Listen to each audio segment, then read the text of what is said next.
तर आतापर्यंतचे 10 सर्वात मोठे भूकंप कधी कुठे आले होते बघूयात। 1960 मध्ये चिलीतल्या बिओ इथे तीव्रता होती 9.5 रिश्टर स्केल इतकी। 1964 मध्ये अमेरिकेतल्या अलास्का इथे जगातला दुसऱ्या क्रमांकाचा सर्वात मोठा भूकंप आला होता, तीव्रता होती 9.2 रिश्टर स्केल।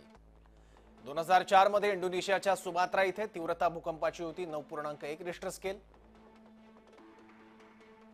2011 मध्ये जपानच्या तोहोकू मध्ये 9.1 रिश्टर स्केलचा भूकंप आला होता।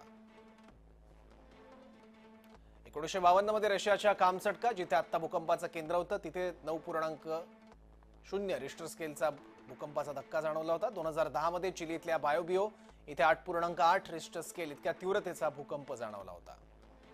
1906 मध्ये एस्मेराल्डास इक्वेडोर मध्ये 8.8 रिश्टर स्केल इतकी तीव्रता होती भूकंपाची। 1962 मध्ये अमेरिकेच्या अलास्का इथे तीव्रता भूकंपाची होती 8.7 रिश्टर स्केल। 1950 मध्ये भारताच्या अरुणाचल प्रदेशात भूकंपाची तीव्रता होती 8.6।